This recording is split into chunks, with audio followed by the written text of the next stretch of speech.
something these hoes are like. Try whips, I know they like. Twister, you told her right. Make you a celebrity overnight. Give you ice like Kobe, right? We sorta like Goldie, right? The way we mold them, right? Make you a celebrity overnight. Girl, I see you in the map bottom jeans. Chinchilla on your back, I wanna know your name. Girl, I'm just out to blow your brains. Put you in the chameleon no range. Still sexy when you smoke that flame. Jerking like a chicken when you throw that thing. She got me hotter than the oven, the way that she talk. Switching the freaky, so I'm loving the way that she walk. You looking good, girl, you ought to be in pictures. Listen to me, I see your career going sky high. Taking you home to the crib in the shot, and every time I see your thighs, I cry when I drive by. Watching you should be a thrill. Got the fellas on some Johnny Gill, steady screaming, my.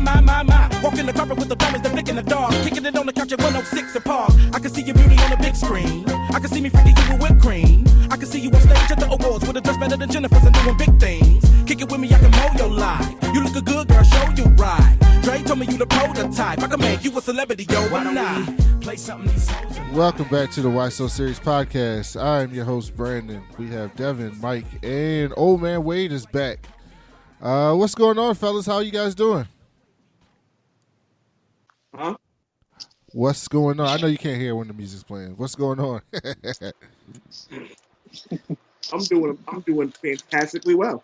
It's been too long since Old Man Wade's been back on the show, so we had to get him on this week. I have been lazy and I haven't recorded. What do you say? Trash. Just for a reminder for everybody. I'm trash.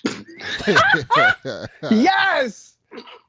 That's kind of true too. It's gonna be Dropomania. I got 2 movie reviews that I haven't released, so those will be out later, just FYI. But yeah, I've been waiting to talk to my people for a long time. So before we get into the news of the week and talk to Old Man Wade about what he's been up to, and before Mike talks about all the white shit he's been doing, Devin has just gotten back from Japan, so please tell us about that trip. Konnichiwa, bitches. Konnichiwa. I definitely did the Wu-Tang shit over there. That's some shit I needed to do.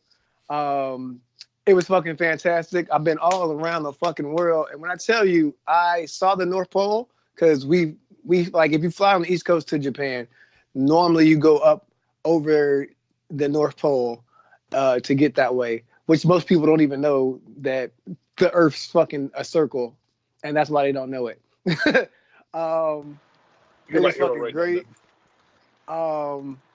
The food is amazing. The people were great. The culture is everything. They're so fucking hip. They're nice. I drank a lot of sake. I thought I spent way more money than I did, but guess what? Fuck that yen, because the dollar bigger. So I got back home. I was like, yo, I didn't spend as much money as I thought I did, because I would have bought a whole bunch of Olympic shit. I got an Olympic shirt with Naruto on it, with Luffy the pirate from One Piece. I got a whole bunch of Olympic pins and shit like that. Got shot glasses.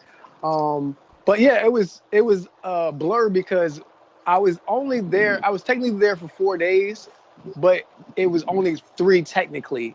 So I left Sunday and I got back Thursday, which is like, that's 4 days, right? So what happened was I left Japan on Thursday. So I got to Japan on Monday and left on Thursday. That's why technically I was only there for 3 days, but it felt like forever and a day. I need to go back just because I wanted to go to Osaka. That's where you can see Mount Fuji and stuff like that. And I want to go to Kyoto, which is the capital of Japan. So I didn't go to those places, but I was just in Tokyo. I saw the Mario Kart drivers drive past. That shit was everything. Hold on, you saw what? The Mario, they have the live racing Mario Kart. So people can drive through Tokyo on a Mario Kart. You should have done that shit. It's really expensive. It's really expensive, and I was not about that life because it was raining. It rained too. Did you go see? Really did you go? I went to a temple. Did you go see New Japan Pro Wrestling? Did you get to a death match? Yo, I saw that shit and was like, what? Oh, I should have asked you to bring me a samurai sword. I've been always wanting one of those. The fuck, Michael? Get the fuck, Michael. We about to end the goddamn show. I don't know how you're gonna Michael, we were going to end the show right there because, like, you literally said, I want this black man to bring back a sword. I always forget. I'm sorry. I meant you could mail it. I mean, I didn't think you would bring it on the plane. Oh, God. Amazon that shit. Yeah, I am gonna get some ninja shoes, yo. Like in Ninja Turtles, I'm gonna get some of them shoes. Them shoes are like $30 on Amazon. I'm gonna get some, and it's gonna be amazing. I watched, like they're called ninja shoes. This type of ninja shoes on Amazon. You can get them. I watched Netflix in Japan, so it gave me all Japan stuff. So every anime that people pay for on Crunchyroll is on Netflix. And I didn't understand it, but you can follow this shit. Like some of my shows that I watched Naruto, Boruto, and I watched Lost in Space, and I watched Demon Slayer. And so you watched them with no subtitles? No subtitles. The fuck? You were just looking at pictures. Essentially. But I watched the show, so you know what the fuck's happening. You wanted the full experience. Like it's like you still know what's happening. Also, I've been binging Black Clover because when it stopped coming on Hulu, I thought it was like the season that stopped. But that shit is still going on. It's on episode 100, and I'm on episode 89. So I caught up from 50, so I've been binging that shit. It's amazing. Black Clover, everybody watch that shit. It's really good. So what did you eat? I ate tons of ramen, tons of squid, tons of shrimp. Everything is pork based over there, so like it was really good. But it's clean pork. McDonald's French fries are everything because they're real potatoes. Nick, what am I eating here? Cause like, What am I eating here then? Garbage. So fuck you mean? What you eating there? That shit don't taste like no real potato. See, overseas, it's like a real restaurant. It's like Yo, they had 3 levels of that shit, and that shit was packed. They stay open 24 hours, and that shit was packed 24 hours. Had a ton of sake. Sake was everywhere. Their whiskey is smoother than our whiskey because they also have whiskey company and sake companies been around since the 1600s, which is fucking ridiculous to me. I got my daddy some Hennessy that was made, I guess it's like, I want to say 30-year-old age cognac, so he'll like that shit. But yeah, all in all, it was great. It was a really quick trip. I went with great people, all flight attendant friends, and it was really cool. Yeah, did you try Habusaki? What? Habusaki. What the fuck is that? There's a snake. It's called I think it's a habu snake. I forget exactly what it's called. But they put it in the sake, and the snake tries to escape. So it's like lashing out at the bottle, so it envenomates the sake. And you drink. Oh no! I ain't about that life. I'm just on the squid based shit. I mean, I be with my squid and like my octopus shit, but I don't be fucking with. Yeah, like no, that was a little too much. That's scary. Like that's death. What? I'm gonna look that shit up though. Woo. I can tell you a bunch of stuff that you probably ate over there that could have killed you if the chef didn't prepare right, but I'm not going to put you through that anxiety. I had sushi, but whatever. They're good at their job. So there's a lot of sushi stuff. That's exactly it. There's a lot of stuff in sushi. If they don't remove the venom pouches right, you just right. Yeah, no shit, Mike. That's what they're trained to do. I know. I'm just saying. I went to the sushi places where they roll the shit around. It's like a conveyor belt of sushi. So that was pretty cool. Over here, does it blow your mind, or is it? Oh no, it just tastes so much fresher. Like you're like, oh man, these ingredients, everything tastes better. That's a dream of mine. It's on my bucket list. Get real sushi. Mike, I didn't know you were a sushi guy. I love sushi. I love it. I didn't know that. Oh, see, we learned something new. Okay, so Devin had a great trip. That's exciting. Old man Wade, what have you been up to? How's Boston? It sucks. I hate it here, and I can't wait to leave. I fucking hate it here. I've lamented about this. I hate this fucking city. This is not the city I grew up in. This is not the place I want to be, and I can't fucking wait to move to the West Coast. I fucking hate it here. So, are you moving to the West Coast? When's that happening? As soon as my wife's done with school, we're getting the fuck out of here. We have a 5-year plan at most. Okay. I'm out of here. I'm done. I've had enough of this city. All y'all douchebaggy financial bros, as my buddy calls them, all y'all undercover faces. I have a bag of unwanted dicks. You guys can all suck. Wow, wow. So you're not. I mean, AB, he's gone already. Hired one day, fired the next day. I mean, that's crazy. Why they gotta be underwater? Grand open it, grand close it. Close. That's exactly what I said. I was like, damn. He had one goddamn press conference today. I mean, or an interview with his blocker, and that nigga gone today. That's crazy. Yeah. Belichick was like, I ain't got no more hope. like, let me tell you, the only good thing about like this city is like it's easy to get everywhere, and when I move, I'm gonna have to eventually get my license so I can start driving and whatnot. Time out. Pause calls. What? Did we just say we have to get a license? He What? lives in Boston. He don't need to drive in Boston. Wow. It's like living in New York. I mean, I still know people I have to. Like he said, I would have to get a license. That is. If I move to New York, I'm taking my car back to my parents' house. You know how expensive it is to drive a car in New York City or Boston? Yeah. Like makes sense. So yeah, like I will say that, and I got a lot of people here that I love who still epitomize what I loved past tense about this city. But after I came back from California, and like the first two experiences I had with people before I even left the airport made me realize, wow, y'all suck. So I would say this because I do know the diaspora of the West Coast people. They're douches too. They're entitled. West Coast people are entitled. Or LA people are. LA people are this. They are. Sorry, oh my god. We don't mean it. Hey, look, what I'm trying to say, like, I'm not talking about them, but me and Rasani was in the car like last week talking about like how entitled they are. He even said his mom is bougie, yo. Like it's a thing. Like it's a thing out there, though. Yeah, but I'm good, man. Like old man Whale do well out here. I'm good. I'm ready to like straight up clothesline people. Like if one more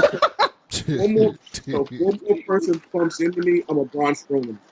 Oh shit! Get these hands, bro. So, how's Bam Smack Pow going? What you been writing about? Shit.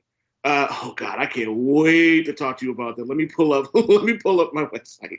So I read something that you wrote the other day. What did I read? Stephanie Beatriz as She-Hulk. Yeah, I did see that. I'm all for it. I saw that. I did another one. I do it every other week. I do a Throwback Thursday on movies and TV shows from the comic book era, whether they hold up or not. I did one about how the MCU shouldn't need Spider-Man to introduce Norman Osborn. And one that I'm really proud of is I picked 9 Marvel Comics characters that'd be perfect for like the horror genre. Yes, that was what I read. Yes, I did read that one. So yeah, but also, don't hold up before we go to that. The Norman Osborn thing. You fucking love Norman Osborn. Oh yeah, you are a huge Norman Osborn mark. Doesn't Sony have his rights though? Yeah, they do. Why do you think Norman Osborn is one of the best Marvel villains? Because he's everything that you want from a villain. He's cold-hearted. He's actually a genius. He's actually a really good leader when he's not, all goblined up. He's like everything. Like he's funny. He's ruthless, and like when he wants to be calculating, it's really good. But this is also new Norman Osborn post Warren Ellis basically recreating him from the Thunderbolts. This is when I really fell in love with Norman Osborn and everything that he does. Before then, he was just, I'm not going to say that because he was really deep in the Marvel Knights Spider-Man thing. But, like, so he's more than just the Green Goblin. Yeah, and his relationship with Peter is very interesting. Like, yeah. It's something that has like evolved over time because at times they're enemies, but they're not enemies. It's like it's this weird thing with Norman, and they kind of alluded to Norman a couple times in those Spider-Man movies. I think with some of the scenes they shot in the city, but now I don't know how that's going to work. I actually do think Peter will be back because they don't have to actually make a deal until like next year when they start production for the next Spider-Man movie. So they basically have a whole year to bullshit and negotiate in the media and all that stuff. And I think both of them are going to want to get the deal done at the end. I agree. I think this is both of them playing chicken, and eventually they're going to realize there's more money to be made together than there is separate. Some poor financial analyst at Sony's having a rough couple of months. Well, yeah. Well, Sony. Here's the thing with Sony. Sony's thing is that we can put out. Sony's thing is short term. Sony is 100% correct. I mean, their idea short term is we can put out a Spider-Man and Venom movie, and even if it's shit, everyone's going to go see it. And they're 100% correct. That movie will make $1 billion. Yep. Even if it's shitty. Because that Venom movie made $800 million. You telling me Spider-Man and Venom's not going to make $1 billion? I'm sorry. That movie made what? $800 million. That movie was trash. How did it make $800 million? That movie sucked. Yeah. I'm saying that. It made $800 million.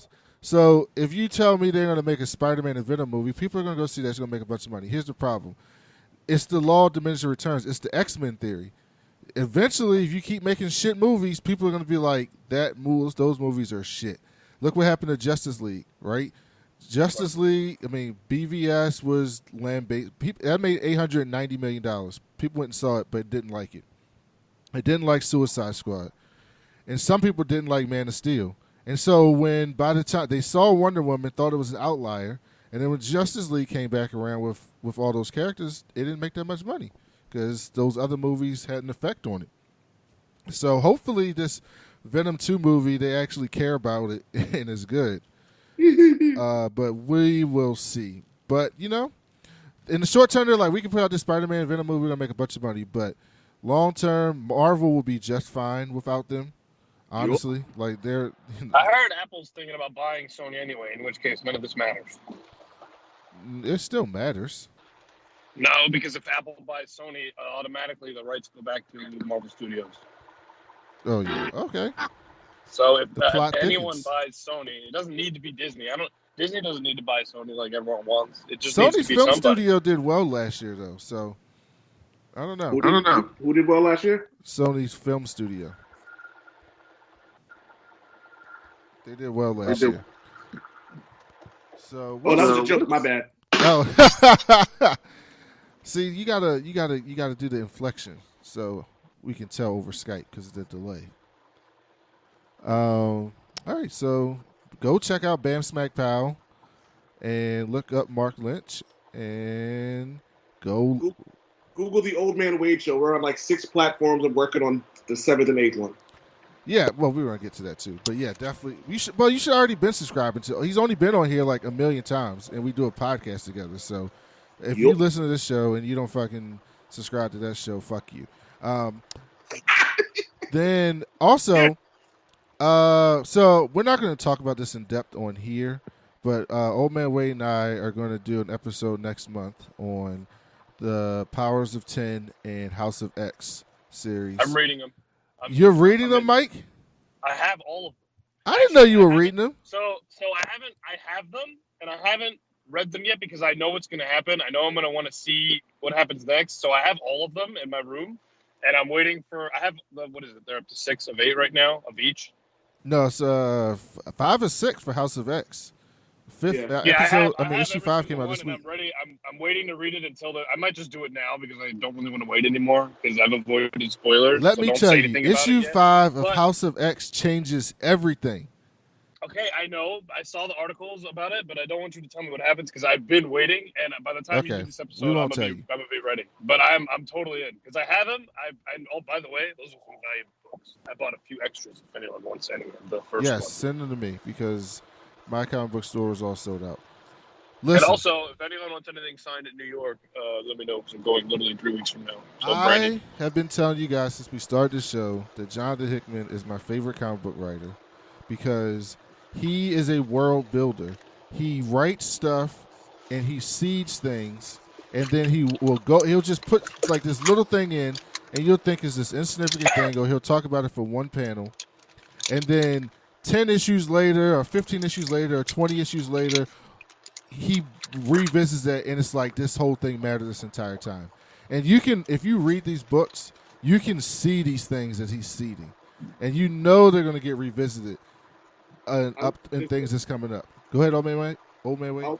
I think we had this conversation on our other podcast, and I agree with you 100%. And one of the things that I always say that like his world building thing, the perfect example of that was Secret Wars. He literally built a completely different world. And one of the things I appreciate about certain writers is when there are no wasted moments, no wasted dialogue, and no even wasted like panels. And everything that happens, you're like, oh, this all comes back into play in like the very end. It's something as simple as Miles Morales giving Molecule Man a cheeseburger gave him like something that was so small, but it worked into him. It ended up being in the 616 unit, and like that's how good he is. I was like, well, shit. And I learned to appreciate his writing a lot more. And stuff that I didn't like, I went back and like gave it a real like read, and it was incredible. Hell, he wrote Fantastic Four in 2010. And basically called his shot for Secret Wars. Everything that happened in that Hickman Fantastic Four run led to New Avengers and Adventures, and Everything Dies, which led into Secret War. Like, he basically completely destroyed and rebuilt the Marvel Universe himself almost, exclusively. Yeah. And it's incredible if you go back and read all those things. So if you're not reading that, you must read House of X and Powers of 10. Because it is fantastic. Huh? Is that what it is, Powers of 10? Yes, Powers of 10, because of, this is not a spoiler for Mike, but because you know how they do present time, then 100 years from now, then 1,000 years from now? Powers of 10. Okay, that makes sense. Mm-hmm. Yeah, I haven't picked up Wednesdays, but like I'm actually disappointed. But the good thing about it is, like Mike, I'm going to be able to read them all when I get paid next week. I'll buy this week's and next week's and read them all Friday. You haven't read House of X5 yet? No, I didn't. I'm going to text you.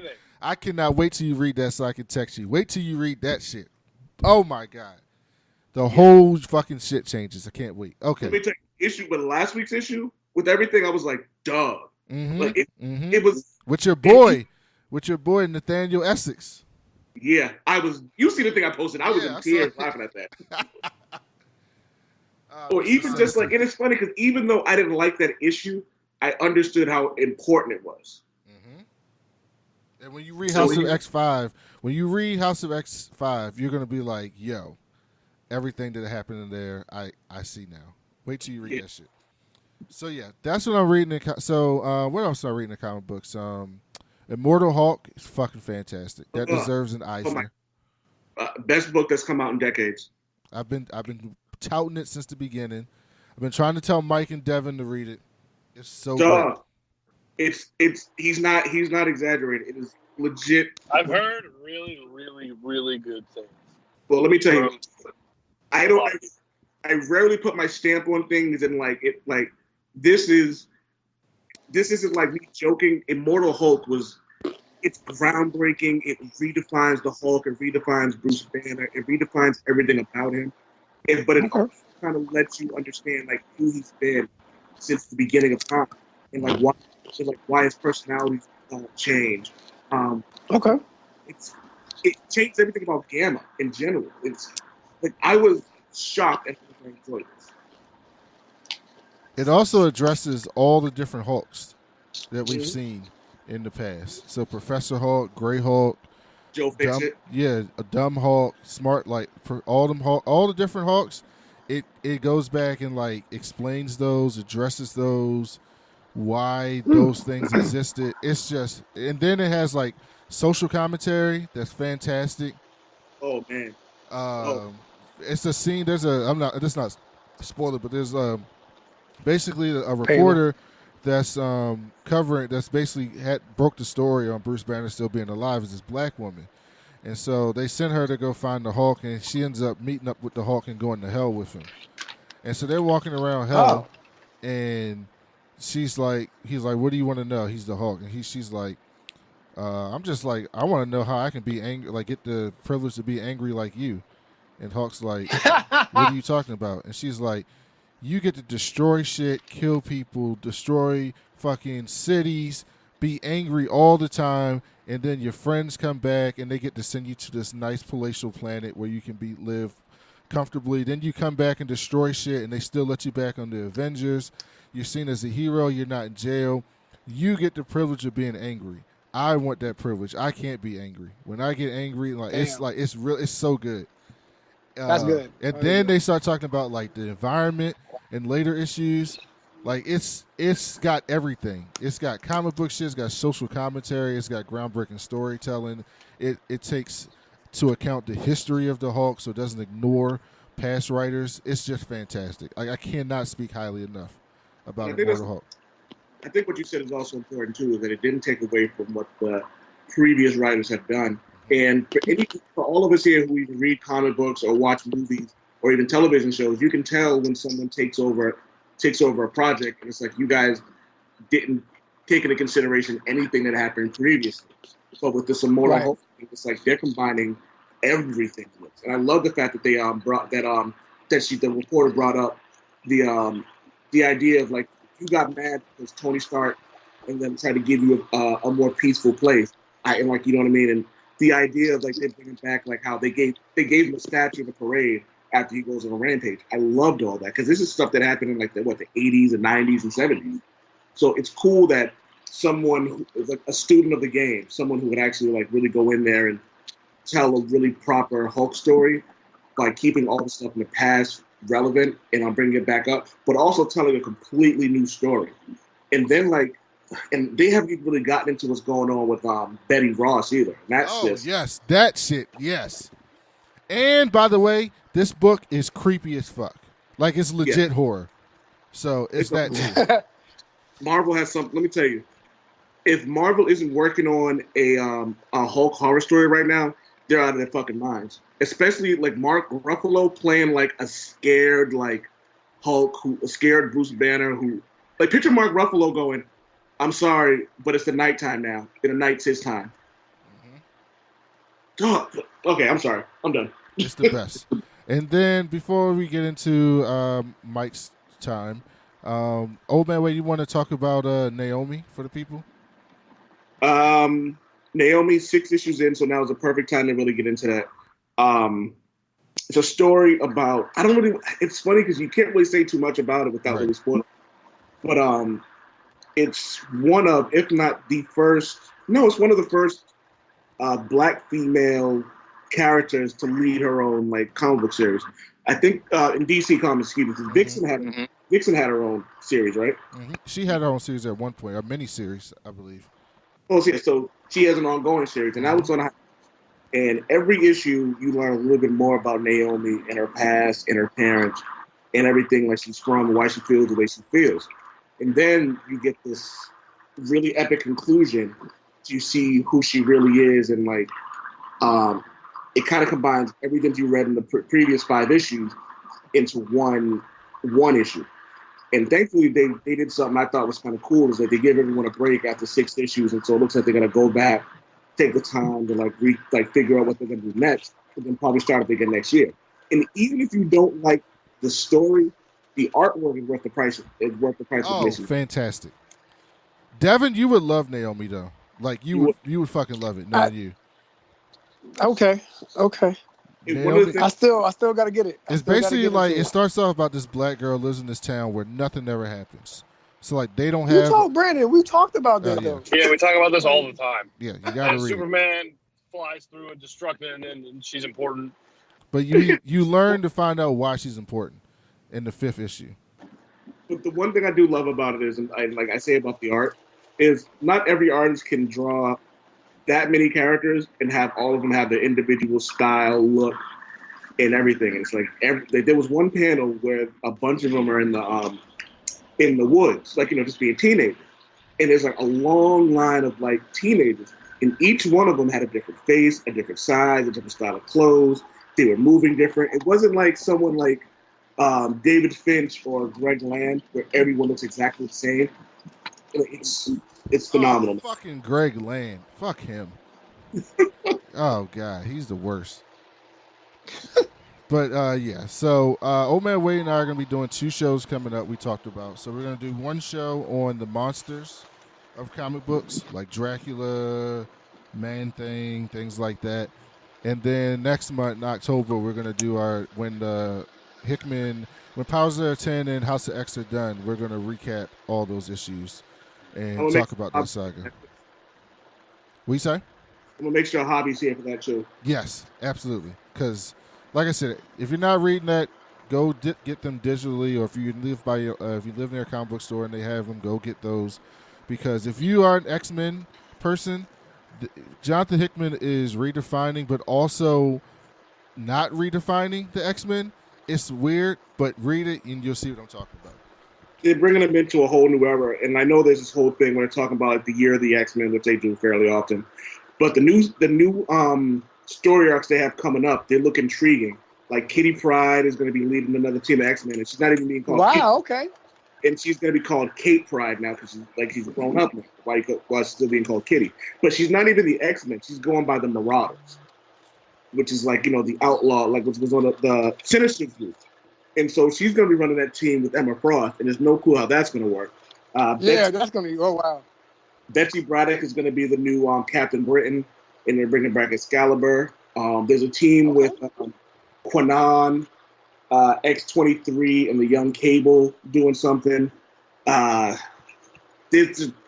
a whole group of there's a whole thing they're doing now with the X-Men coming up, and I'm like that they're keeping them a family, but they're also making sure that this isn't something that's repetitive and not the same thing. Because we've seen it a million times. It's like, oh, Wolverine's on every team, and Cyclops a douchebag, and blah blah blah blah. It was like, nah.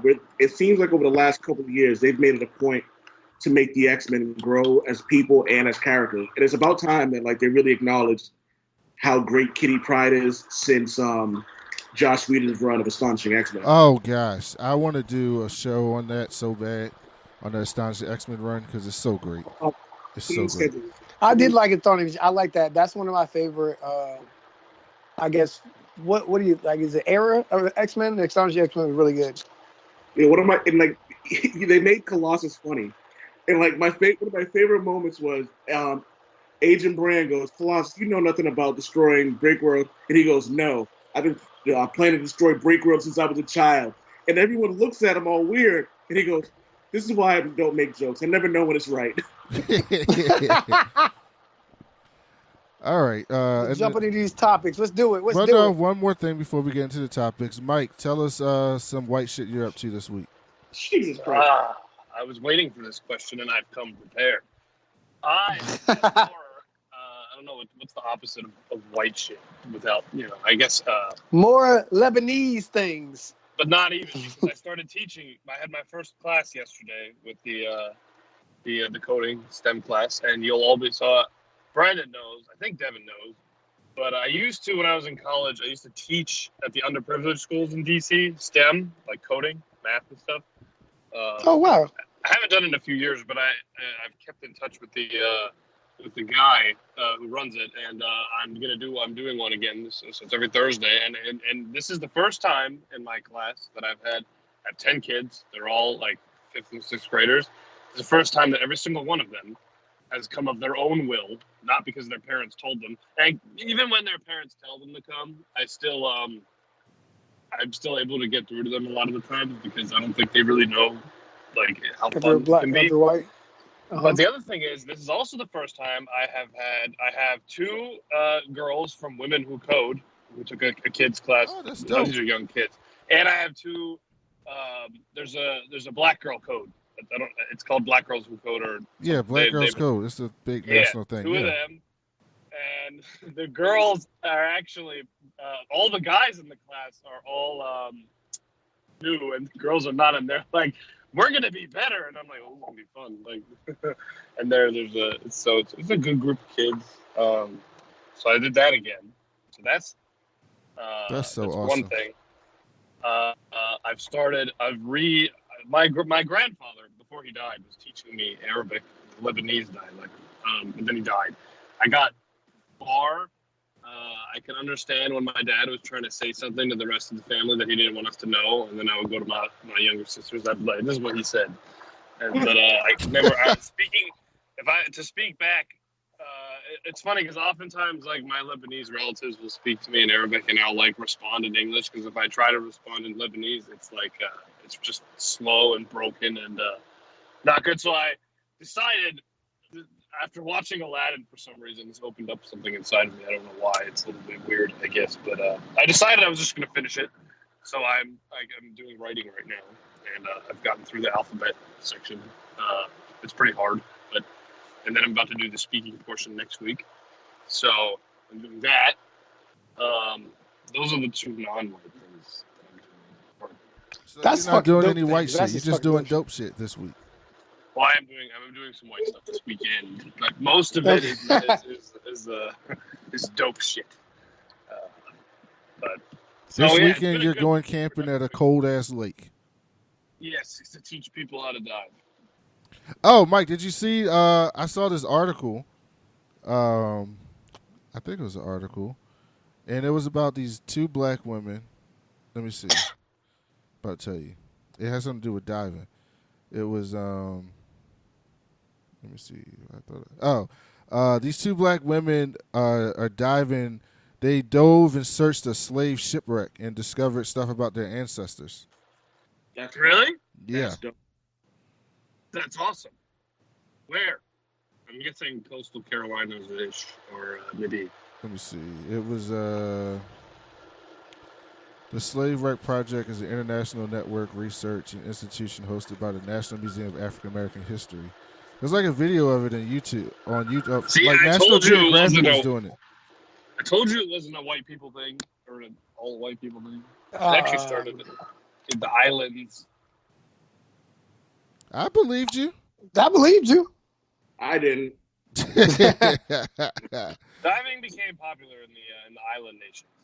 Now it is spread. Black people don't have the disposable income to start doing diving. We don't have. Well, we don't down have that there, interest. so I've been to a lot of those islands. Down there, some of those islands, it's all you do. Like, so it's not even just Also- it's just your life. Mike, did you hear about that lake in Chicago where people keep diving and dying?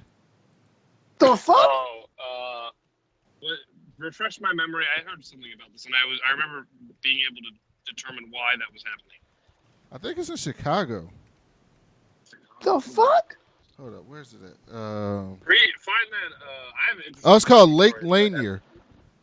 Why are people Lanier. dying? What does it say? I remember, It's in I remember Georgia. reading them. That's where DeAndre Hopkins lost $300,000 diamond ring in that lake. So if you haven't heard of Lake Lanier yet, chances are you will this summer. From seemingly constant reports of missing people at the popular Georgia getaway to rumors of its haunted past, the lake is one of the eeriest summer destinations in the United States. Since 1994, there have been over 160 deaths at this lake. 160. This I year, should dive it. 2 boaters went missing after a boat crash. The body of one boater, 59 years old, was recovered, but the second body has not been found. On May 29th, 2 adult men drowned in Lake Lanier the weekend of May 29th. The deaths were unrelated. June 30th, a 28-year-old man died after jumping in the lake to save a distressed friend. July, someone else died diving in the lake. Yeah, I'm not going there. So a bunch of people are dying in this lake, Mike. What do you know about this? Lake Lanier. 9 people have died this year. No bullshit. Maybe I What? should go. Maybe I should go scuba diving. It's a trap. See I what's don't know, in the Mike. water. I don't know. Something might be haunted about this damn lake. If I did it, I wouldn't go with my conventional equipment. I would have to get trained to use a rebreather, What's that? and then it means I wouldn't if it's recycle. So a lot of scuba deaths are involved with people who are improperly using rebreathers. Rebreather is what the SEALs use, the Navy SEAls, to do covert missions. There's no bubbles, but that's not the main benefit. The main benefit is you could be down there for hours because you breathe into it. Your air goes into a tube on the right, into a tank in the back, where 3 chemicals mix it around and then recirculate it into the tank on your left, and a tube on your left, and back into your mouth. It rebreathes your air that you're breathing. So the So- deepest part of Lake Lanier is 160 feet. Yeah, so in a rebreather or something. So I would be scared to go in there with the tank because I'm assuming the visibility is awful and there's probably stuff in the water that's messing with people. So if It's any in of my Georgia. equipment What the got hell is in the water? alligators? I don't know. Oh, that's true. I don't fuck with alligators. If there's alligators somewhere, So, Mike, I'd rather swim. But if I'd you also went with there, sharks Mike, before if I you swim went with there and alligators. dove, it's possible that you could find that $300,000 diamond earring. That is also, and I would also go with like 5 or 6 other very advanced divers, for sure. I wouldn't do this alone. All right, so that's what Mike is up to. I read a story of I think this happened in like either 2006 or 2016, but it was this Nigerian guy was working on a boat, and the boat like capsized off of Africa, off the west coast, a couple hundred miles off, and it sank and flipped upside down. Everyone on the crew died except for him, and no one knew that he survived underwater for 3 days because when the boat flipped upside down, there were pockets of air. And what he would do is he would be in one room, and then obviously after some amount of time you're going to run out of air. So he would, in the dark, he would swim underwater until he could find another room and just see how long he could survive. And then the company that lost the ship hired a salvage team to get the bodies, and his hand was like in the water. He built a structure to get out of the water because he was like suffering from hypothermia. And then I guess one of the divers who was down to rescue him, or not rescue, they didn't know he was there, who was on the salvage team, like saw a hand in the water. And imagine how terrifying this must have been.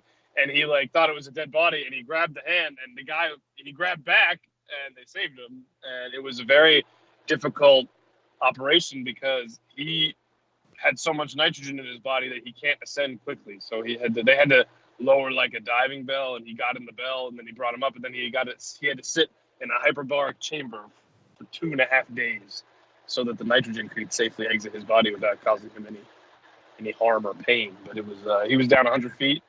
Yeah, and we just learned some real nerdy shit. That's Super cool, nerdy but shit. that shit was crazy. That's why I won't be going down. I was amazed. 3 days. No, he wasn't a diver. The diver saved him. He was like working on a cargo ship or something. The ship sank after it was capsized. These drops, bro. These drops. We gotta get It's one Drop of those. Mania. I have one of those. I just haven't added anything new. Use it. I really wish I had a sound clip of when we were talking about Norman Osborn, of when he was like, when one of you said that he was has a relationship with Peter. I would have played the part where he's like a son to me. I've been like a father to you. Be a son to me now. Also, J.J. Abrams is doing a Spider-Man book now, which I'm interested in there because I don't know how good this is going to be. I heard something on I'm not sure if it was CBR or comicbook.com, but someone was they were talking about it, and apparently everyone hates it. I saw that actually. Yeah. Apparently he changed something really big. I don't know what it is though. I guess I'll check it out and see. All right, let's get into these news stories. Smallville's Tom Welling is returning as Superman for Crisis on Infinite Earths. Yep. Are you excited about that, Mike? Yeah. I mean, the Tom Welling thing is good news. I'm mostly excited about Kevin Conroy being Batman. Batman Beyond. What? He gonna be the voice. Okay, he's gonna be the voice. He's being Batman What? Beyond. Oh, he's talking live action? Yes, on the CW shows this week here on Crisis on Infinite Earths. He's Oh, old shit. though. That guy's like 67 years old. Who's old? He should have been Dark Knight Returns Batman. Kevin Conroy. No, he's going to be Bruce from Batman Beyond, who's old as fuck. Oh, I thought he was. Oh, okay, thank Batman you. Beyond. No, he's going to be Bruce from the Batman Beyond world. Well, that's fantastic then. He fits perfectly. So, all right. So, Tom, I never watched Smallville. Did you watch Smallville, Old Man Wade? Nah, but I know a few parts of the show. Like one of the things I loved is I guess the dude who played Clark Kent and there was a guy who was supposed to be a Flash. They got into a race, and he keeping up with him. The Flash starts running backwards, looks at him, and goes bye bye, and he speeds off. But my best friend like swears by that show. He says it's amazing. I heard a lot. My dad watched it. It was good. I've never seen it, and I probably won't ever see it. 10 seasons? Me either. Not doing that. Just like that's why I can't watch Supernatural. What the fuck I look like? Like it's like what episode 20? I mean, season 20 of Supernatural. Not doing it. 15, and this is the last season. Oh, and they're still making new shows. So I can't do it. So let me tell you, when it's over, sit down and watch it. Damn good. I heard Supernatural had some ups and downs, but when it's good, it's really good. Yeah, I heard it's been on for too long. Devin, are you interested? There's a new Game of Thrones prequel that just got greenlit, separate from the one that we talked about previous on the show. And this one is going to be following Aegon's conquest. I'm all about that. When they when they established King's Landing and he conquered all the realms and made the 7 kingdoms or whatever. I'm all about it. So you're interested in it? You're excited about that? Yeah, I want to see if we can get Dawn and actually get Dawn on TV. You know, more than 3 times. So, Old Man Wade did not watch Game of Thrones. Would you participate in this prequel? Nope. And Mike didn't watch Game of Thrones. That's why Heather hasn't been back on our show. So, it's his fault. Yeah, I'm about to just bypass that and just tell her she won because she definitely didn't watch Rick and Morty either, though. You don't know that. I'm willing to put a bet on it. I'm gonna contact her on Monday. How about that? All right, so yeah, we'll find out. That would be great. And I'm gonna say, look, Heather, I was gonna do it, but then everyone said it was bad, and I'm sure they were wrong. But No, people didn't like the season the way it ended. yeah, Speaking of Game of Thrones, Sean Bean said he's turning down roles if his character dies. That's so damn funny. That is so funny. He's fed up.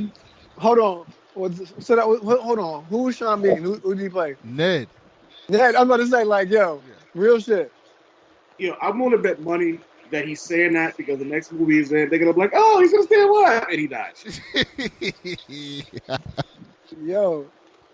Bro, they had every poster, billboard, everything with his face on it. Episode 2, you done? Like, that's gotta hurt though. That's tough, bro. Did he die in Lord of the Rings too? Yes, he did. Yes, he did. Okay, so just so people who know, season 2 of Titans has actually started. it is great. And I haven't watched the stupid shit. I have. And then I see this article that says Titans confirms Robin was a killer when working with Batman. Hold on, no. I gotta. So Brandon, how do you feel about that? Yeah, fuck Titans. Wait a minute, Fuck that's this not show. true. They never said he killed anybody. The article came out today. I saw it. Wait, It says episode the- 3, I didn't watch What's it. mad on? Bruh, okay, first of all, we saw him kill people last season when he blew up the fucking mental facility with hundreds of people inside. Sorry, what now? So they were We in like burned a mental health, like a old school crazy house. They had a bunch of people working yeah. in it, and fucking they turned on all these gas pipes when they were escaping, and Starfire was walking out, and she was like, "What do you want me to do?" And Robin says, "Blow this fucking place up." And so she burns the fucking gas pipe, and the whole fucking shit blows up with all these people inside. Still in it.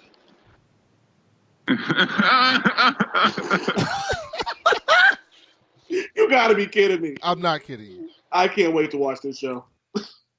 Oh my god! So let me see what this says. Okay, so it says And Jason Todd is even worse than Dick. DC I like- Universe Titan series depicts a much darker world in the animated show. The question of vigilante brutality has been a big issue in recent years. The first season of Titans largely revolves around Dick Grayson's Robin and his struggle to get out of under Batman's shadow. The first episode revealed Robin was hardly the happy-go-lucky boy wonder fans might be familiar with, a brutally attacking gang of criminals proving he's not your mama's Robin with his infamous "fuck Batman" line. While Dick struggled with violence in the show's first season, it always seemed clear that there was a line Robin tried to avoid crossing. Even if it was more brutal, the show didn't explicitly show him crossing that line. The closest he ever got was when he chose to allow his parents' murderer, Tony Zuko, to be killed when he could have stepped in to prevent it. That was one thing. However, that line might not be as firm as fans were led to believe, as Titan Season 2 indicates Robin wasn't so hesitant to take a life after all. While attempting to capture a recently escaped from prison and powered up Dr. Light, Robin hesitated to apprehend him when he's distracted by an approaching bus. After returning to Titan's Tower, Hawk accuses Robin of going soft. You had a chance. Maybe you've lost the taste for how this works. The old Robin would have taken the first shot. Yo, get the fuck out of here. That What dialogue is that? is terrible. Yeah. When would Dick Grayson take the first shot? I haven't seen this episode yet, so. Oh my God, this shit makes me want to break this fucking microphone. Brandon, it's an alternate reality, man. Okay. You can't have an alternate reality when there's no main reality. This is the only reality. No, the Snyderverse. That's the main reality. You don't think fucking Robin was killing the Snyderverse?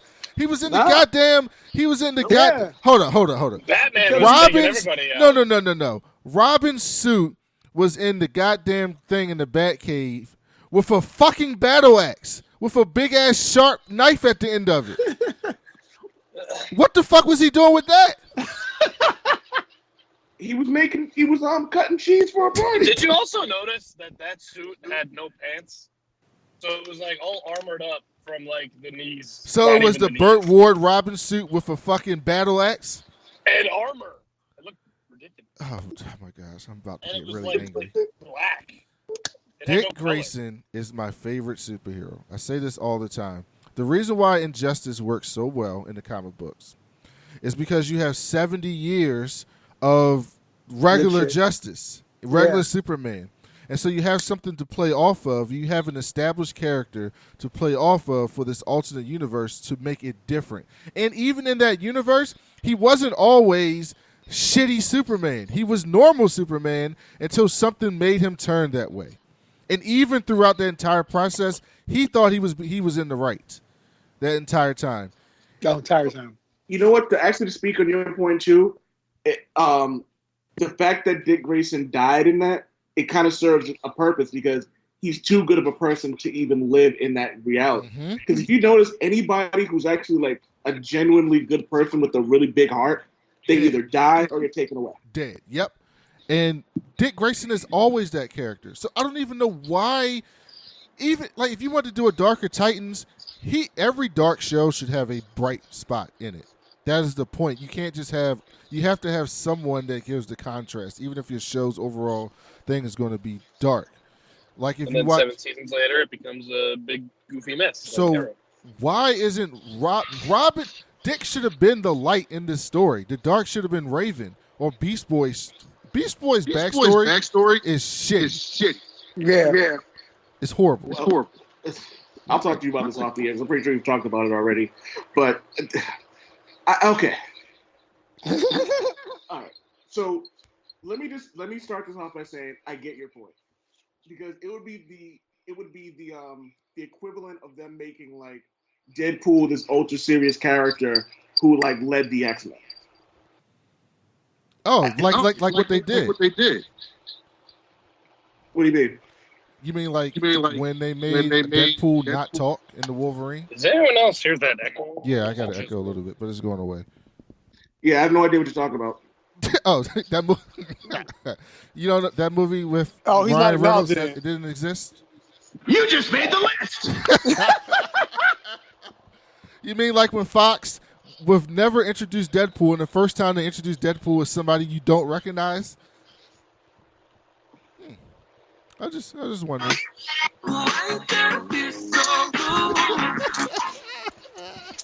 Damn, we really need to get one of those. Brandon, we slacking. Yeah, we are slacking. The old man way is coming through. But so, Mike, you're telling me the show has been good. Well, I've only seen the first 2 episodes, which I really like. If that actually happened, I'm going to be a little annoyed. I like the first 2 episodes because, so the first episode is boring as fuck because the first like 40 minutes of it is like the Trigon thing, and then it's got a very lackluster and boring ending. The last 20 minutes of episode 1 is something that I think I would even want to see on the big screen. It was really good. They moved into like Titan's Tower. They were like. Does it look like a T? No, it doesn't look like a T. It's a Fuck it. Of course skyscraper not. in San Francisco that I guess not. Bruce Wayne used to own, and then so it's revealed that like Dick Grayson, Hawk and Dove, Donna Troy were all like this isn't the first time the Titans have come together. This is the second time. Those four were like the original Titans, and then that's where they operated, and they have a training room, and it's cool. And now there's the new Titans. Dick's training them, and then at the end of the episode, retired Deathstroke comes out, and it was really good. And the second episode, and it's also the last 20 minutes and all of episode 2 are much lighter. There's like jokes, people are joking. Nightwing even makes a joke at the end of the first episode of season 2, and it was like pretty funny. You mean Dick Grayson made a joke? Yes, like he's supposed to, and he did it in episode 2. So it's much lighter now. It's just, I don't know. I was really enjoying the first 2 episodes. I haven't seen the third one yet. It came out today. Bad news for you. They're setting you up for him to do something really terrible. Something really bad is about to happen. Trust me. Look, I started studying comic books and stuff like that more than I just read them, and I see the writing on the wall. Mm-hmm. They gave Deadpool 4 years of like 3 or 4 years of bliss just for him to have one of the worst downfalls in comic book history. He's about, even if he makes jokes this entire season, the end of this season, he's going to commit genocide. Damn. I don't know about that. Yeah. You had a chance. Maybe you've lost the taste for how this works. The old Robin would have taken the first shot.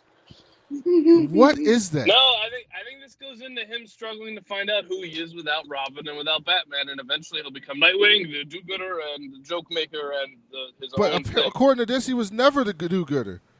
No, he was the bad person, and now he's becoming the do-gooder. It's not even good storytelling. Like, good storytelling is he was a do-gooder. He got corrupted by some fucked up shit that happened, and now he's on the path of redemption to become who he originally was and why he got into the game. Not, he got into the game to kill people, and now we're trying to get him out of it. So, Brandon, did you see... The guy who plays Bruce Wayne is hit or miss. I'm, really conflicted on how I feel about him. You know who's playing Bruce Wayne, right, Devin? He talks so No. It's fucking Jorah. Oh, yeah. So old. That's, but also, yeah. the way he talks is so weird. It's like I really forgot weird.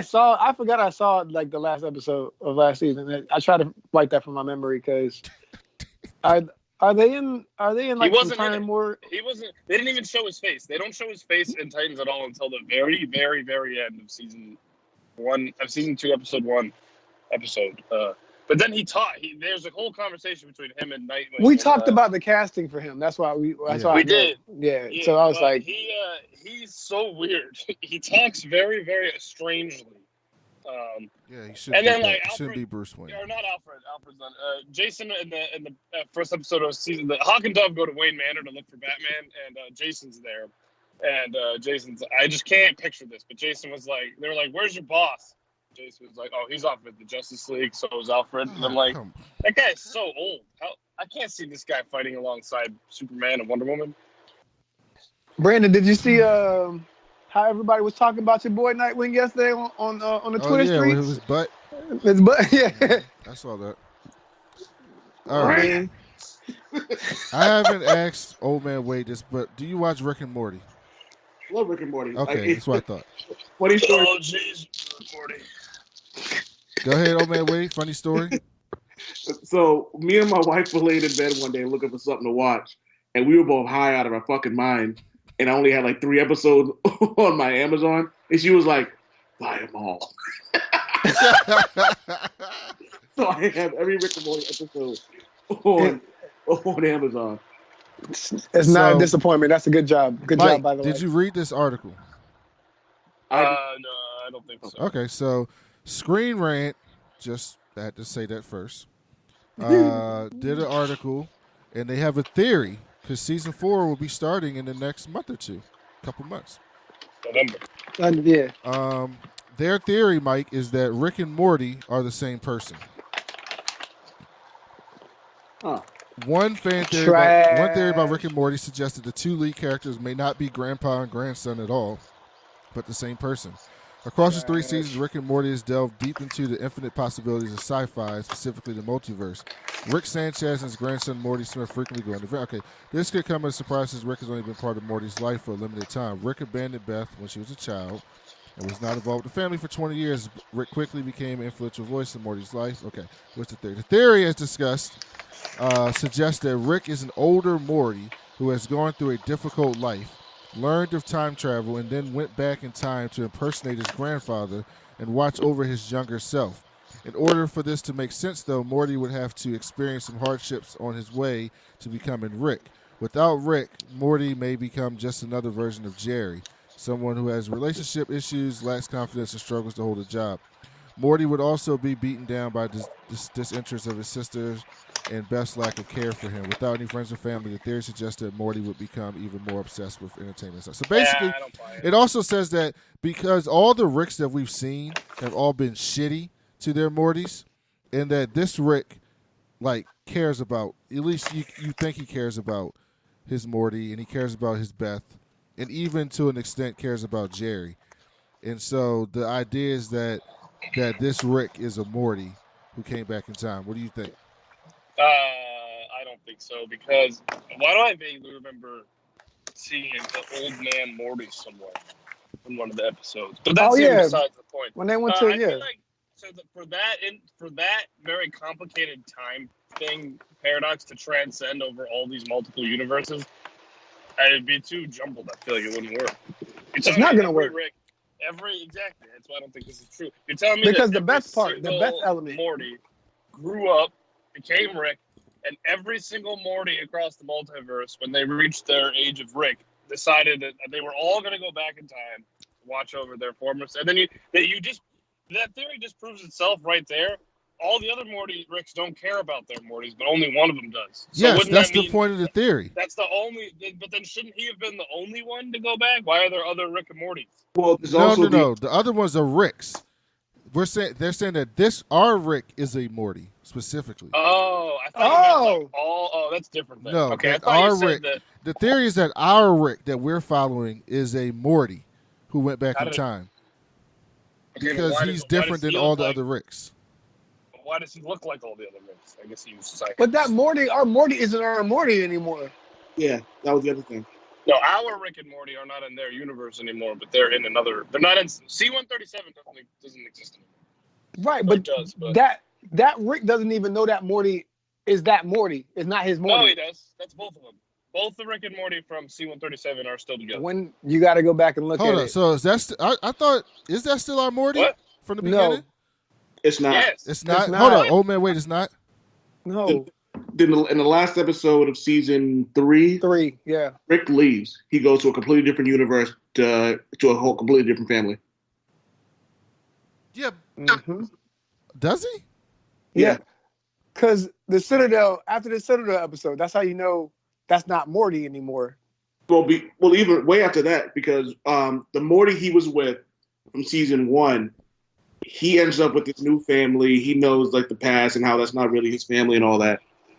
And after Jerry comes back into their lives, Rick gets another Rick from another reality where he doesn't mind living in the woods and fishing and being Rick. And he takes over. He leaves them there and he goes into that Rick's life. So it's completely different Rick. So yeah, it's completely different. You're right. Well, that just disproved Brandon's theory then. It can't be it because then what happens with the Beth element? Like, I think he'll probably wait. Was that how season 3 ended? He'll probably come back then. Yeah. Yeah, that's how it Watch in the pilot of episode, in the first episode of episode 4, they're going to realize that if that's true, I don't remember that at all. Okay, but I trust. So it also says this. It says a quick moment in the season 3 premiere, the Rick Shank redemption may even prove this theory to be true. At the Citadel of Rick, several variations of Ricks with their Mortys can be seen, but there's one individual that stands out. A younger Rick is shown who is wearing Morty's regular yellow shirt. This could be a version of Morty who has not yet discovered time travel and is beginning to resemble his grandfather. This is all just a theory, though. What? They would have to show that for longer for us to have caught that. There's another thing about that is there's also the idea that the genius that Rick is, this is something that he'd have to he couldn't be as dumb as Morty is. You know what I mean? He'd have to be like an exceptional Morty, and the only exceptional Morty that we've seen is the one who is now the one that's like the head of the council or whatever. So yeah, that's what I was going to ask you, old man. Wait, what do you think Evil Morty is going to be up to? What do you think his end game is? Can I tell you, I'm such a fan of Rick that I hate Evil Morty. Everyone hates Evil Morty. He's like, you know what it is? He's the villain that you hate because he's too damn good. He is good. He's really good though. That's the best thing. I just went back 2 days ago and watched the episode where he got elected, and then it was so well done where they see the dude out in space, and then you see his folder opens and they got the pictures of the fucking eye patch, and it's the same dude from Evil Morty. I said that shit is so good, so good. Oh my god! And that's why I was like that. That's the Morty that's like. That's the Morty that's running the Citadel. So like it's crazy. And we didn't see him at all in season 3. No, that was season 3. Season 3. We didn't see him in season 2. Oh, okay. Yeah, we didn't see him in season 2. We didn't see him after that.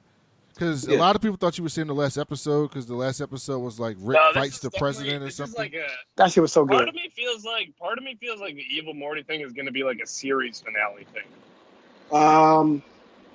That wouldn't be a bad idea at all. Like, think about how rarely he shows up. Once every other season. Hold up. What if, and hear me out here, what if that particular Morty is a time traveling Morty and like that's actually Rick? Because we've already seen that Rick's like he's actually a lot more machine than we know he is. Like he's got the machine hand, he's got the machine eye. And so what if this actually is this? What if that particular Morty is actually what we think he is? And the reason he's so obsessed with him is because he doesn't want to become that. So you think Evil Morty is a Rick? Yep.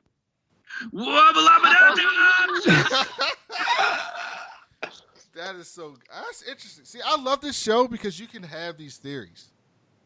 Everyone has Rick and Morty theories. Everyone. All at us. Absolutely. Man. Absolutely. God damn, I can't wait for that shit to come. But yeah, it shows everything to me. I've literally watched that season 3 like 16 times now, all the way through. No, I've like legit like put my I'm home like and I'm just like and I can't fall asleep. I'll put it on and just fall asleep to like Rick and Morty. Like that. Like it's. Have any of you guys ever seen the thing they did where the writers and the voice actors who do Rick and Morty did the actual case of that dude who was yelling at the judge and the dude were yelling back and forth at each other? No. Yeah, I've seen that. Yeah, I'll send it to you. It's pretty damn good. Like they took like 8 minutes. But it's so good. And it's Rick's the guy who does the voice actors who do Rick and Morty took a transcript of a court case between a judge and a I guess not prisoner, but whatever you call the accused, the defendant. Yes, and it's really funny because they're like fighting. Honestly, I wish we could play it. It's so long. I don't think we could put it on the whole show, but. I'll watch it. I know Old Man Wade will send it to me. I'm doing it right now, actually. All right, so let's get through some of these minor stories quicker because I want to talk about a couple of things before we get out of here. Did everybody see the James Gunn announce the Suicide Squad cast? Yes. I saw the article, but I did not read it because I'm. You want me to read the cast list to you? I have it on hand. Yeah, you can, but I don't care. Well, let's just read the important people. Okay. So Tinashe's in it. Oh, Suicide Squad. What? We some kind of Suicide Squad? Where do you get these things? I get bored, dude. Viola Davis is back. Okay. Idris Elba. Oh wow! Hold on. Who the fuck is he playing? Deadshot. No, he's not playing Deadshot. I was about to say Will Smith's out. I think he's playing Bronze Tiger. I think he'd be a good Bronze Tiger. Is Deadshot not in it? Because Deadshot's got to be in it. No, I don't think Deadshot's in it. Margot Robbie, obviously. My man, Michael Rooker. What's that again? He played Yondu. Oh, yeah. That's my man. Taika Waititi's in it. Okay. Storm Reed, Pete Davidson. I'm not a huge fan of Pete Davidson. Storm and the big get, Devin's boy, John Cena. Are we going to be able to see him? Hope not. But you're forgetting one very important piece of information, Brennan. When James Gunn tweeted the cast list, he tweeted it with a warning. What was the warning? Don't get too attached. Don't get too attached. Yeah. The only person I think who's actually still going to be in that is Viola Davis here. Nathan Fillion. That's it. And Margot. Well, obviously Margot's going to be in it. Yeah, Storm Reed is going to be somebody though. That's good. That's the little girl from Mirror in Time. Mm-hmm. And also Pete Davidson, because realistically, what else do you have better to do? Pete Davidson's probably going to end up being is it the Trickster, the Flash villain? Oh, the Boomerang? No, you're talking about the Trickster. Yeah, the Trickster. Yeah, he'll probably end up being like the Trickster or something like that. Did everybody see that Iron Man post-credit scene that never got released? It gave me goosebumps. That's fucking amazing. Did you see it, Mike and Devin? I did not see it. Neither did I. Let me see if I can play it really quick. So, like, what movie is this for? Like, is it like so basically Kevin Feige? I'll set this up while I'm pulling it up. Kevin Feige did this video because they're releasing all the movies up until Endgame called the Infinity Saga into like one big box set. So he's doing this intro about we're going to release this big box set, blah blah blah, and he's like, we have tons of footage that's never been seen by anybody ever, and this is one of them. And then he plays this clip. I have it up if you're ready. Oh, you have it up? You can play it? Yeah. Okay, go ahead.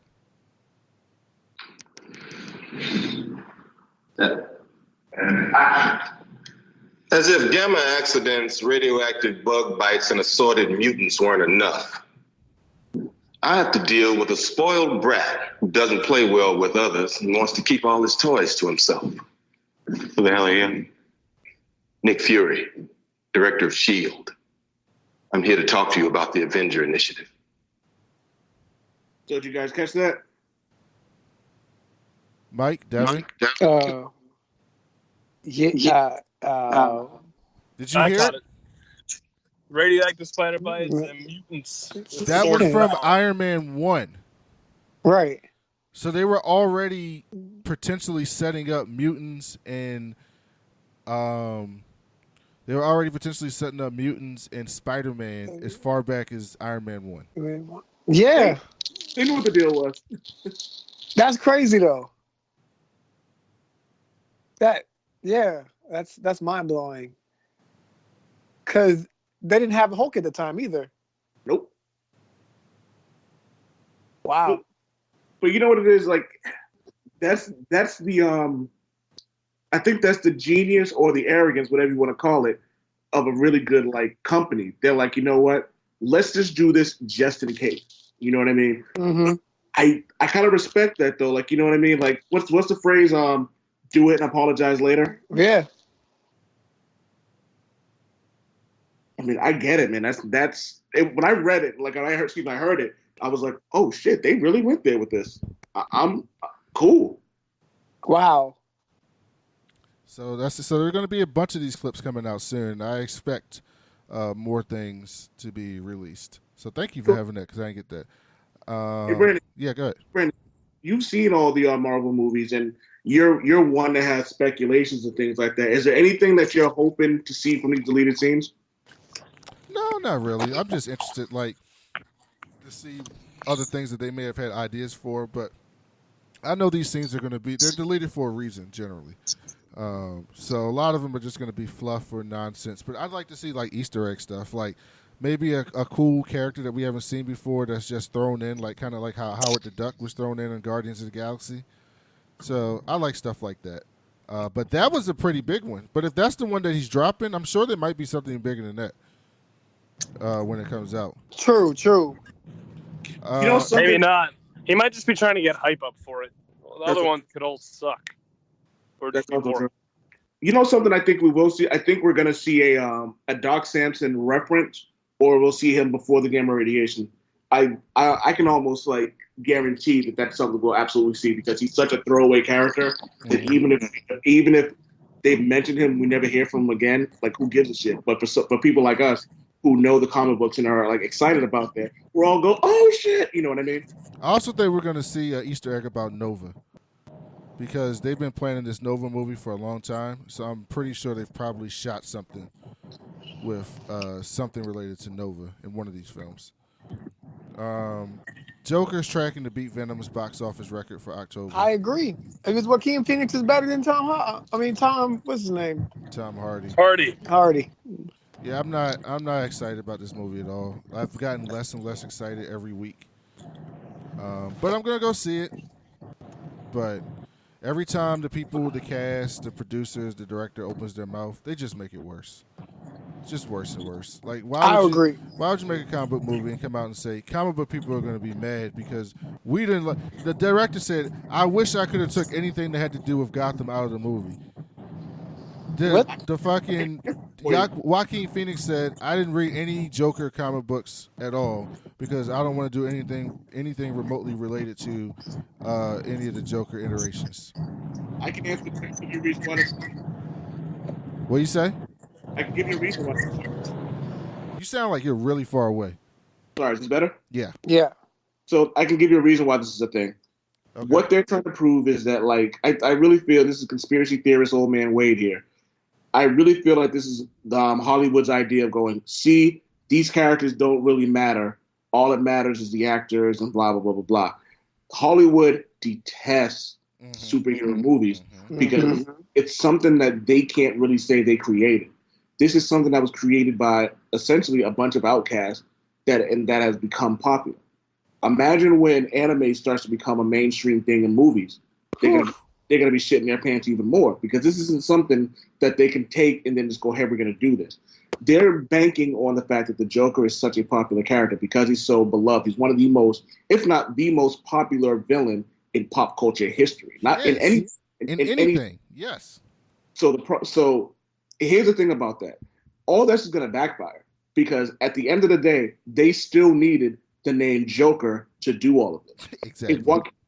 If Joaquin Phoenix was in this movie and they called it like Dumbo or Clown or whatever, it's not. They just called it Clown, right? If they called no one's going to see this film. See that. Exactly. So basically, what they did, and correct me if I'm using the wrong phrase, they hype beasted. This is basically what it is. It's like if I could have took the way the Gotham thing, all right, then just make a movie with Joaquin Phoenix with something different. You knew you needed the Joker moniker, the Joker name, the Joker image. You needed comic book fans and characters to make this a thing. And for all of their bolster about like, oh, comic books this and comic book that, and I took all this stuff up, you needed it. So shut the fuck up. Yep, I couldn't have said that better. I agree, and everyone's playing right into their hand. I almost don't want to go see it. I might not see it on opening weekend, for sure. I'm going to see it because we had to review it, but... Yeah. And it's also the people that I trust that went to TIFF and saw it, a lot of them are saying it's like a incel film. And I'm like, do we really need a film for the incels? Yeah, because that's just going to bring more of this crazy... do we really need films for the incels? To incite them, you know what I mean? Get out there and... God damn it. All right, so these two stories are for... go ahead, old man, wait. What's an incel? Involuntary celibate. Like the men that complain about, I can't get any women, nobody wants to have sex with me. Those white dudes on... Nice guys always finish last. Oh, shit. Can I say the N-word on here?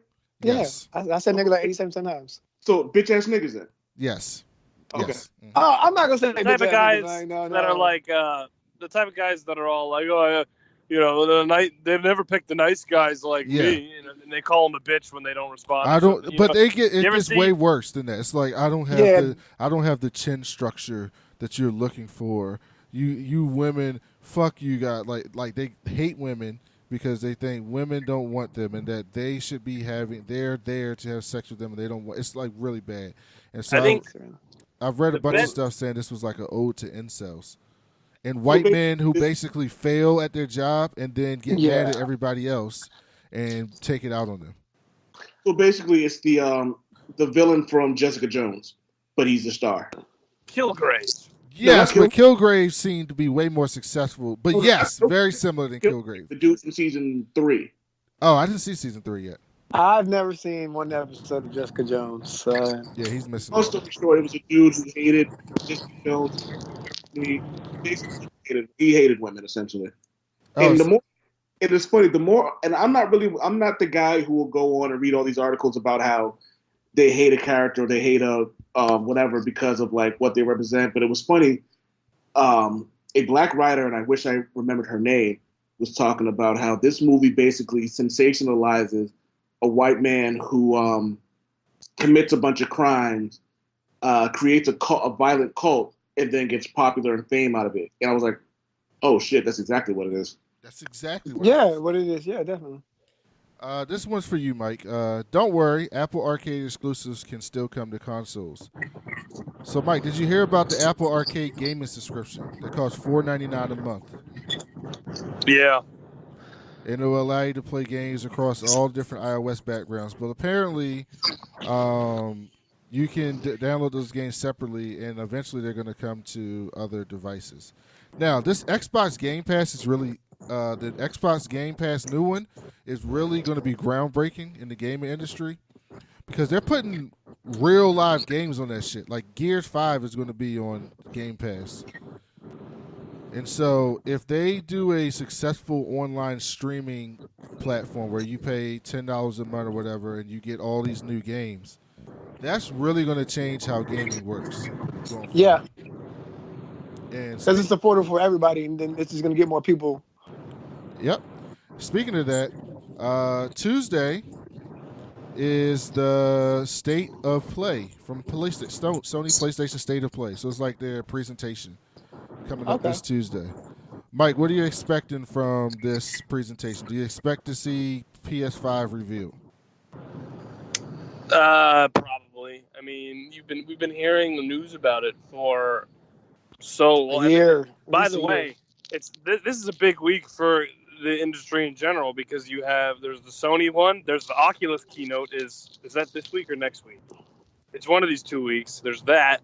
I think we're going to get the Rift 2 and the PS5 announced in the next 2 weeks, and probably a new Sony VR system because Sony's getting to the point where they really can't compete with Vive or Oculus, or now Steam has one as well. There's that. So I think we're going to get a PS5, especially because Sony needs some good press right now. I mean, they're not connected as well, but they need some good press. So, and if there's one thing they've done right, I think they've done the PS4 better than the PlayStation better than the Xbox, at least this generation. So we'll see. But I think we'll get a PS5. I think it's because everyone thought we were getting it last year and it never happened. So now I think it's enough time has passed since the release of the PS4 that we're gonna see it. Okay. And then the last thing for gaming news from Mike is, and you'll love this, The Last of Us 2 is inspired by Netflix End of the Fucking World. That's a great fucking show. Oh my God, I love that shit. Well, that game is going to be fantastic. It's probably, I trust Naughty Dog. So the first game, my favorite game of all time is not Arkham, it's not Assassin's Creed, it's the Last of Us. It's so well done. I mean, it is fantastic.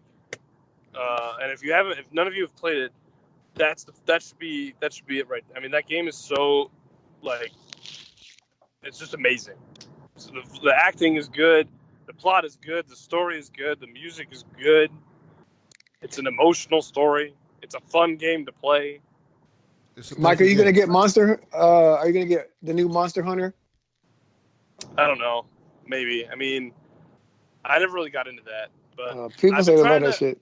I've been I need new I've been trying to move away from A-list titles and try the more lesser known indie games or something. Yeah, indies and lesser known, not necessarily A-list, but not necessarily indie games either. I do that on Steam too, because Steam does those sales where they'll put $30 games on sale for $5, and it's if it looked even remotely cool, I'll just buy it and give it a try. I got a few games like that. Okay. I've liked some of them. Some of them I've turned on and never like Ubisoft made that game For Honor. It was like a fighting game. It's $60, but it was on the Steam sale for $5. I bought it, tried it, hated it, never touched it again. I lost $5, and I've done it other times. There's this one game. It's really weird, and it didn't get good reviews, but it's called Remember Me. It was on sale for $5, and I got it, and I didn't finish it, but it was fun. I enjoyed it. It was interesting. The gameplay was. I know why I got bad reviews. The gameplay was weird. It was hard to play, but the story. I was kind of interested in the story, so I just wanted to see what would happen. And then I got busy and everything. So, yeah, I need to get into more more move away from the A-list. I mean, I love the A-list, but I need to expand. Give some other developers their due. All right, so let's finish up on some true nerd news. The China's lunar rover has found some weird substance on the dark side of the moon. Did you hear about this, Mike? Yes, I get all my space news from my friend Ethan. So China's Chang'e 4 lunar rover has discovered an unusually colored gel-like substance during its exploration activities on the far side of the moon. The mission's rover stumbled on the surprise during Lunar Day 8. The discovery prompted scientists on the mission to postpone other driving plans for the rover and instead focus instruments on trying to figure out what this strange material is. Any thoughts? Is this life? Have you noticed in the last couple months and years, there have been a lot more unusual and odd news coming from space, from that strange rock everyone thought was a ship, to the goo, to the former someone from CNN just ran a report that someone, I think maybe in the FBI, just confirmed that certain photos of UFOs are real, and I think they showed them. Yeah, that's what we're talking about next. Yep. They're gonna storm it.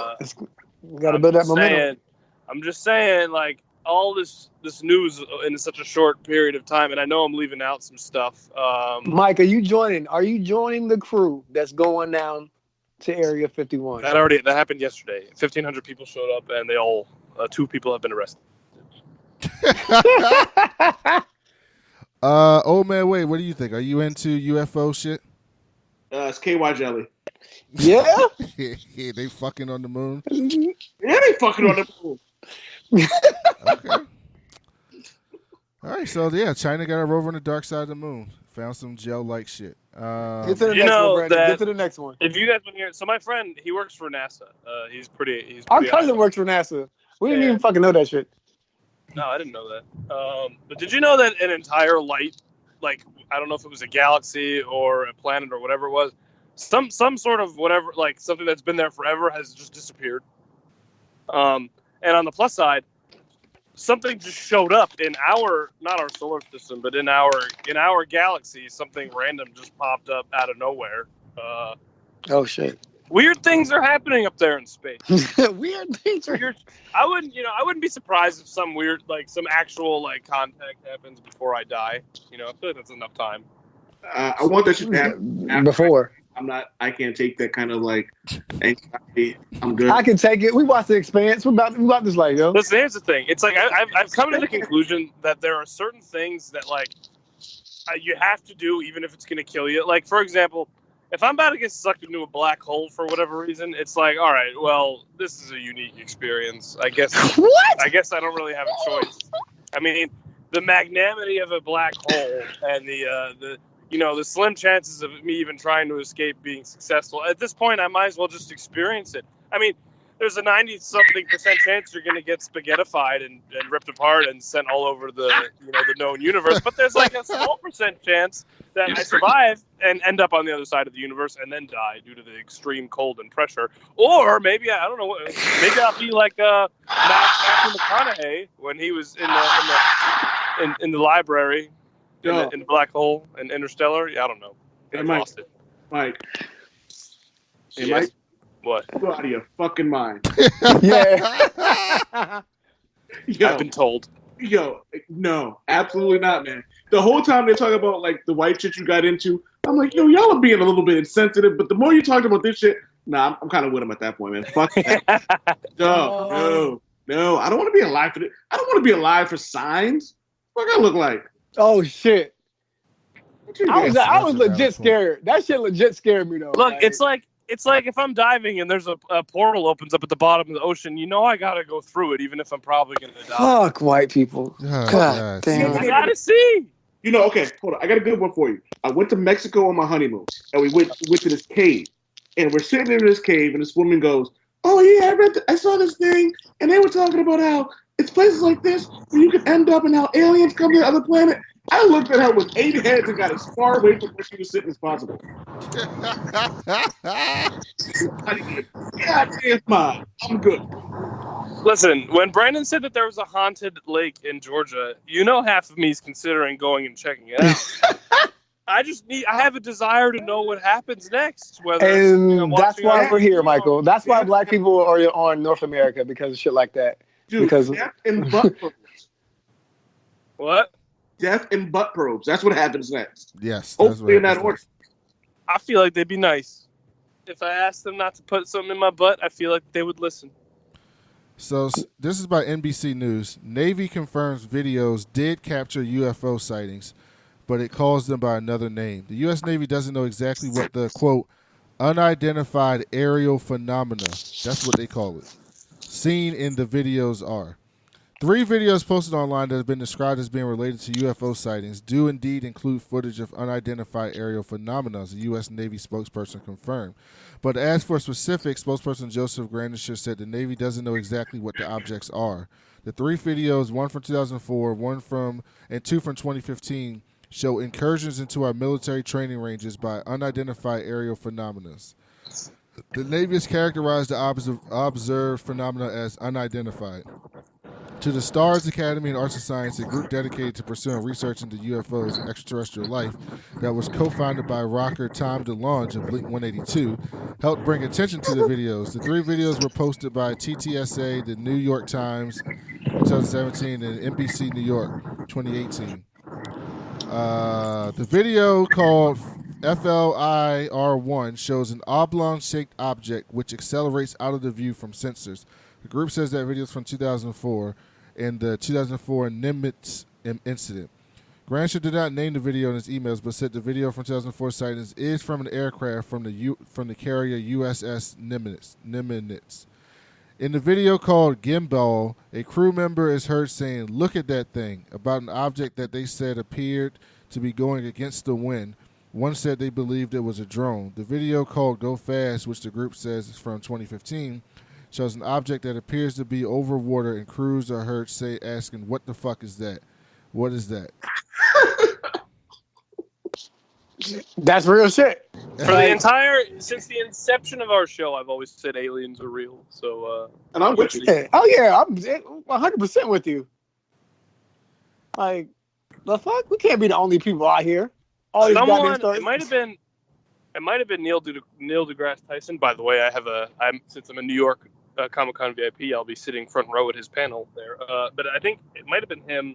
No, it might have been Albert Einstein. Some scientist that is well known said that, and I love this quote. Said when asked if there was life in the universe, he said, "There are 2 possibilities that exist. We are alone in the universe, or we are not, and both of those cases are extremely terrifying." I think that was Kirk Lazarus in Tropic Thunder who said that. No, that's a real quote. I'm going to do it right now. I'm just a dude pretending to be a dude, just like another dude. God, good shit. So, I don't know, man. Mike is By right. the way, it'd be way scarier to be totally alone in the universe, in my opinion. And it was. Mike, I'm with you 100%. I don't believe that we're alone in this universe. I also think that would be very disappointing that if we were the only ones left in this universe, because it's just like all this space exploration for nothing. Yeah, and actually, it would further my conspiracy theory that we actually didn't go anywhere if we're the only people here. Yeah, it was Arthur Clarke who said that. It was not Neil deGrasse Tyson. But good, yeah, Mike. I'd rather have other things in the universe, even if they are dangerous, than be alone. I mean, dangerous. I think I would rather know that there's other things too. I think the idea that we would be alone would really freak me out. To like, why we think exist. about it. Like, think about what that would do. Yeah, exactly. You know how many people? That's what religion. If we're alone in this universe, and this is a simulation, this is a real life. Oh yeah, we're show. the Matrix. Think about it. Yeah. Think about it. In fact, if we were alone in this universe, I would put more credit towards religion, because that would be the only thing at that point that made sense. But if we're not, I mean, this is kind of where religion comes from, That's right? true. Think about it. Think about where religion comes from. Religion, and I don't know if you guys are religious, so I apologize if I'm talk, Michael, talk. Over the years of being subjected to like extreme Catholic school by my parents, I've learned many things. One, religion is kind of just a way for people to accept that you die and that other people die, and it's the only way that they can. Some people aren't ready or willing or want to deal with that concept. So they have these ideals have been put into place. If you go back far enough, it pretty much just existed for a bunch of powerful men to control the masses. To do what I say, because God told me to, or you're going to die. Speaking by of that, hand my favorite as an agent of him. podcast. Speaking of that, my favorite podcast is the last podcast on the left. Tell And me. they're doing a 5-part series on the history of Mormonism, and they just got through part 4. Let me tell you something. If you listen to this, bruh, I don't even want. Fuck it, I don't care. A lot of religion is ridiculous. This particular religion is extremely ridiculous. In fact, more so because it didn't get created thousands of years ago. It got created in the 1800s. So and it got created in America. So it's not like this is from 1,000 years ago and stories have been told and it's been passed down and changed and manipulated. This shit happened 200 years ago with Joseph Smith. And basically, just to give you a brief overview of it, basically one of the things they believe is that that when Jesus was, remember when he got crucified and then he went away and he came back on the 3rd day or something.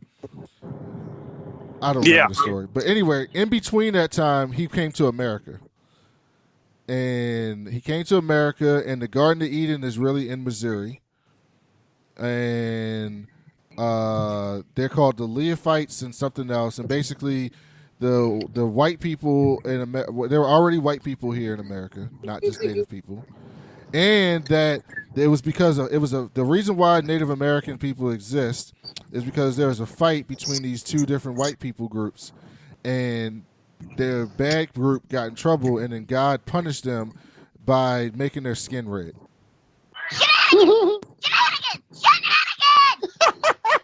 So that was just a little small part of the bullshit. Also, then they talk about how Joseph Smith comes up with all these rules called revelations, and then a lot of the stuff is why Mormons believe the shit they believe today. And like one of the things is they can't drink coffee, and one of that was just because his wife was tired of making coffee or something like that. So he said, I had a revelation and we can't have hot drinks, so they don't drink coffee. Listen, I got to tell you guys a story. I have to tell you a story. Do you want to know? So I went from being a blind follower to pretty much what I said before, what I'm about to say now. The first time I ever realized I should probably question this, I was a freshman in high school, and of the religion, we had to take religion, and the teacher came in, little background on him. He was self-described as someone who he was not religious until he went to a party, got so drunk and woke up under a car, and the 700 Club was on in the background somewhere, and that's what. So anyway, he was like, let me tell you, we had a class, and he was like, I'm going to tell you. Shout out to Virginia Beach, Virginia, 700 Club. West Virginia. No, 700 Club is in Virginia Beach. Oh, that's where that headquarters is. Well, that's what it converted him. And then so he was sitting there, and he was like, "Today, class, we're going to talk about why it is physically impossible, scientifically, for Jesus to have been real, and for God to be real." And I was like, "All right, this should be good." Time out. He was going to explain. He was going to explain faith scientifically. Yeah, just wait. Here's what he said. I forget all the other points. None of them made any sense, but this is my favorite one. He goes, let me tell you why Jesus resurrected and came back from the dead. He goes, and please hold your laughter until the end of the story. He goes, the Romans. Okay, so let's in history, let's go to the part where he's been crucified, he's dead, and he has been buried. This was his scientific reason for why he rose from the dead. And this is real. He said, it is impossible for the Roman guards to leave their post because they would have been executed by the king otherwise if they left. And no one wanted to die, and no one feared their death. And so there's no way they would have left, and it was an act of miracle. And I was like, what? People do illegal shit all the time. What are you talking about? You're telling me that if I was an apostle, if I was one of the apostles, and I was like, bro, I'm going to give you 100 gold coins to just get out of here for a couple days, or hours, or minutes. You're telling me he wouldn't be like, all right, I'm out. I'm in the middle of the desert guarding the rock. I think we're good. You're telling me that's your reason for the resurrection? The Roman soldiers aren't going to leave their posts. They don't want to be executed by the king. All right, who wants to take this? I'll be more than happy to go on. But Go for it. I need you to do it. You don't even need to say anything. No, I need you to do it. I need Old Man Wade to say something. All right. I'm gonna try to be as. Don't try. Just do it. No. I'm gonna be very diplomatic because I understand that religion is a very sensitive subject, and I know that you guys have a brand here. So I'm gonna try to say this as politely as possible. Fuck this shit, I'm out. Shit, I'm out. No thanks. So that is the dumbest thing ever. That's one of the dumbest things I've ever heard. And so that started what ended up being a 6-year-ish until I made it to CUA, where pretty much after seeing how those Catholics operated, and Brandon can attest to this, I was pretty much like, all right, new opinion time. And I pretty much like going back to the topic at hand. I think if all the people in the world found out that their place in the universe was not as grand as the Bible said it was, and they weren't as special as religion told them they were, and they would lose their minds, and we would honestly just end up in anarchy. Oh yeah, people need people who think about it. And I'm going to be really mean for a second, and you guys can call me out if this is inappropriate of me to say, but let's go to the areas of the country where it's rural. There's not a lot of education around. Not a lot to do. What do they all have in common? They're all extremely religious because they have nothing else going on. People need something to do to get them. People who don't have as much going on or don't have as much stake in the world, they need something to do every day that gives them some sort of purpose. And if they have nothing else in their life, that's what they turn to, which is a little mean. But if you tell all those people that we're not alone in the universe, there's a ton of other things going on, Big Bang happen, then their lives become meaningless. And on the other hand, if you tell me that we're alone in the universe and we're the only planet that has any sort of life on it, I'm gonna have to convert again because, then I'm gonna have to apologize for everything I just said because at that point, it's more realistic that there was a God the whole time and he made all this. And people just, they want to go. They don't want to go from a state of being to a state of not being. They don't want to imagine what that's like. Well, speaking of that. We're going to be like, I'm going to go to heaven and everything's going to be great. Well, yeah, listen, speaking of that, you got to listen to the last podcast because when they talk about the Mormonism, another thing about Mormonism, I didn't mean to get off on this tangent, but it's hilarious, is that they have groups of Mormons that don't go to necessarily heaven, but they go to another planet. And they have a whole planet for the Mormons that they go to. And then they're super sex. Like, you think religion, like Baptist religion and stuff, Christianity is sexist and misogynistic. No. The Mormon shit is incredibly misogynistic. They even talk about like how polygamy started and the stuff in the Bible that they used to justify it. They had a term called fornicating in your wife, meaning that like God wanted you to love your wife and have sex with your wife, but if you weren't attracted to your wife anymore, if you weren't in love with your wife anymore and you were still having sex with her, that was called fornicating in your wife. And so instead of doing that, what God wanted you to do was go get another wife that you were attracted to, that you did love, and have sex with them. People need a reason beyond themselves to justify all the shit that they do. Whether it's I need some sort of reason to keep going so that, I know that I'm going to be okay after I die, or I want to fuck all the bitches, so I'm going to need to design a religion that allows for that. That's kind of where I'm at. Y'all have to listen. By the way, I didn't mean to give them a whole thing, but it's my favorite podcast. You have to listen to these episodes. It is incredible how Mormonism got started. Oh, the last thing I'll say about that is they also talk about how Mormonism used to hate black people and that it didn't really get overturned. Well, they still, but that's just normal racism. But it was like really bad, and it didn't get overturned in the church until 1974. And the basis of that is that there's a Bible verse that says something about like Cain and Abel, and that God like punished Cain, and so they believe that black people are the descendants of Cain, and their punishment is their black skin. Nigga, what? Mm-hmm. They don't believe that. They don't. That has been overturned with a revelation in the 70s. But up until the 70s, that was the belief of the Mormon religion. Okay. Let me just say this. And I know we didn't mean to get on a tangent about this, but faith is defined as strong belief in God, religion, You sound like you're far away. Far away. Come back.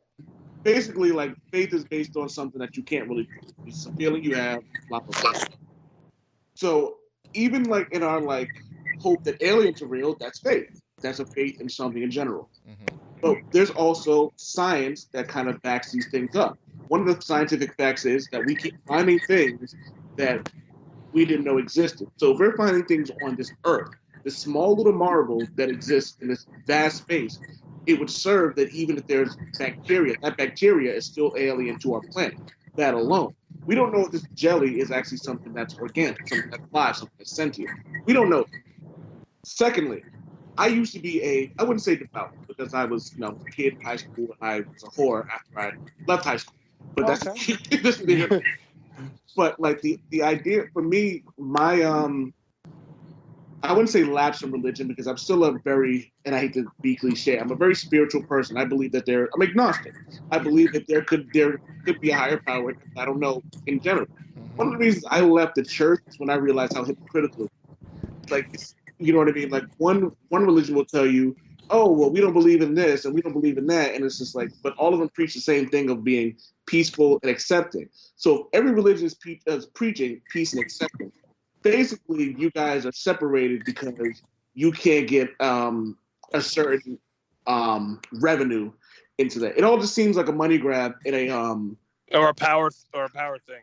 Exactly. Going off that point, I'm actually kind of right where you're at, but I also was thinking as you were talking about, I feel like I should say, like, I know like Stephanie like listens and other people who maybe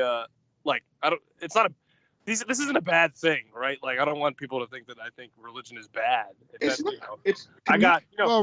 in itself isn't bad. The problem is most of it was created or interpreted or passed down by man, and people are terrible.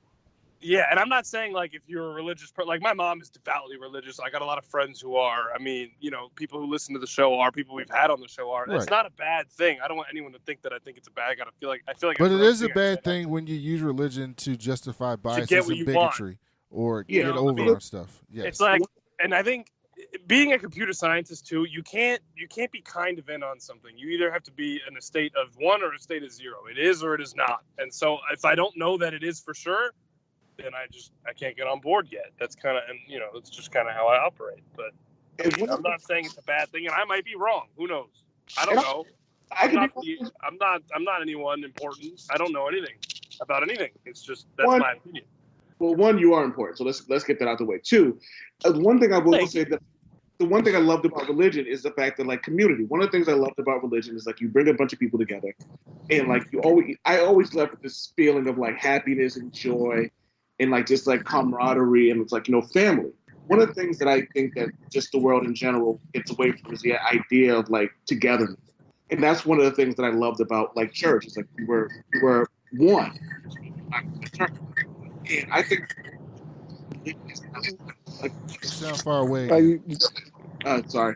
One of the things that's been an issue about religion is the fact that it's become less about the church and the people. The church and the people has become more about money and power. Right. And someone like Stephanie, who's one of the kindest people I've ever met in my life, and I didn't know she was religious. Like, you know what I mean? But, like, that just proves that not every religious person is made. You know what I mean? Stephanie would get the quote off the back. You're breaking up. Come closer. Also, I'm about to lose service, I think, because I'm getting up into the mountain now. I'm almost there. Man, you still here? I'm still here. Okay, let's finish this up since Mike's got to go. We got 2 more stories. Devin, this is for you. Fox Sports will be broadcasting Thursday Night Football in 4K now. I'm good. I'm good with Amazon Prime now. Amazon Prime will now, starting September 26th, will show every Thursday night show, but Thursday Night Football is trash, so who cares? I just want to see football in 4K to see what it looks like. You are right, but I don't have 4K TV. I'm not you. So if I have 4K TV, it is something I would like to see, but it's only through the Fox Sports and Fox Now streaming apps. Oh, yeah. So you got to have like an Apple TV 4K or Roku 4K. Yeah. With 4K TV. And then lastly, there is a debate going on if citizens should be allowed to kick robots. Yes. What say Kick the you, shit. Devin? I saw robots in Japan doing their things, and yeah, fuck them robots, yo, because they just waiting, they're buying their time for the revolution when they take over the goddamn planet. So kick them now, and so Wouldn't kicking them make them more likely to want to take over us? I mean, Brandon, they're gonna win regardless. They're inorganic. We're organic. They're gonna fucking kill us. Like, so get your kicks in now. So then when your robot overlords, is it bad that if robots do take over the universe, I kind of want to be the guy behind it? I mean, if someone's got to do it, might as well be me. Could it be someone else? Yes, because you want to be an evil scientist. Mike, should you or should you not kick robots? You should definitely not kick robots. They're gonna fuck you up later. Old man Wade. You get a running start and test boot robots. Okay. But I don't. The real reason is because they got some valuable hardware in there that someone worked very hard on.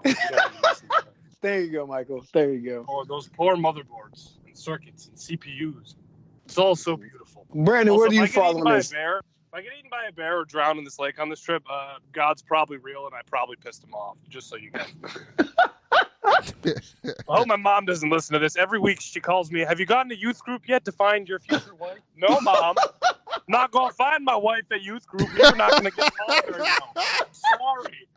So she calls me. She's like, any girls? Any dates? No, I've been telling you. Mike's going to find his future wife in Vegas at a club. And he's going to learn her real name. What? You're going to learn her real name. I know her name. I'm resisting. Mike, you missed it. You missed it. You You missed it, Michael. You missed it. No, you need to take her on a date. I'm gonna text her probably tomorrow. I'll be like, let me take you to dinner when I go to New York. I would love to. Look at fucking Mike growing up. And right in front of our eyes. Also, if I end up in youth group ever, know that I've reached a point of desperation that is inconsolable. And someone is gonna have to fix me if I come back and say I went to youth group today. Hey, those youth groups are a good If Mike place. shows up on the podcast and says he's engaged, that means he went to youth group. That's what that means. Hey, arranged marriages, baby. All right. Anyway, sorry. Too many tangents. My bad. 2 hour show. Let's cut it. We're 2 hours. Thank you, old man Wade, for joining us. Mike, so we can talk about this shit, please. I want to have a long conversation about religion and all this other stuff. Please come on the show and do this. Oh, I'm 100% down. Anytime you want. Yes. Old man Wade, thank you for coming on, man. Please tell everybody about what you got coming up on the Old Man Wade show or what came out recently. All right. Well, recently we actually we've been on a bit of hiatus, like how life gets in the way and whatnot. So we've been putting out randomly. We put a best of out, which was absolutely phenomenal. But recently we put out an episode with my homie Steve Van Samson, who wrote a book called wrote a few books, but his most recent books is The Bone Eater King. It's about vampires and marrow dust. It's about this a continuation of the same thing at a place called Predator World. Before that, we did a show about I'm actually reading it now, about a story about me being in an awkward situation where this woman was masturbating in a dorm while looking at me while I was cuddling with my girl, which was awkward. Super Woke's love for Chick-fil-A and how much I think the company and the food is trash, and Dave Chappelle's comedy special being good, and people, but even regardless of it being good, people shouldn't tell other people how to feel, whether they're offended or not.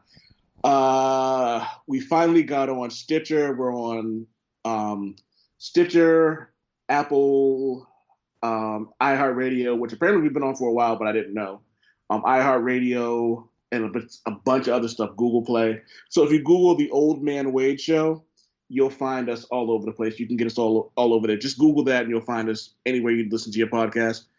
And you can find me on Twitter at oldmanwadecom, C-O-M, on Twitter and Instagram, where I post a bunch of random nonsense. And my Instagram is comic book stuff and nasty perverted stuff you wouldn't want your mother to read.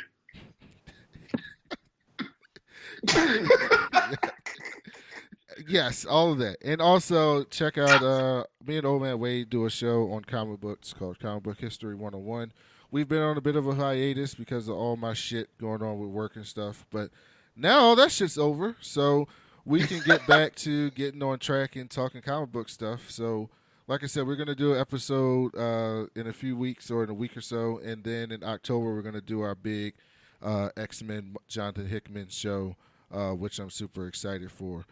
So make sure you guys go subscribe to that and check out our old episodes because I think we do good work over there. Also, subscribe to our show.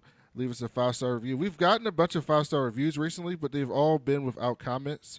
So if you listen to the show and you haven't given us a 5-star review, please give us one if you like the show and leave a comment or something to say with it because we really like those and we'll read it on the show. So thank you, everyone, for listening. Thank you, Old Man Wade, for coming in on short notice. Devin, I will get with you soon. Mike's dropped off because he's in the mountains. And we will be back next week. Thank you, everybody, for listening, and talk to you later.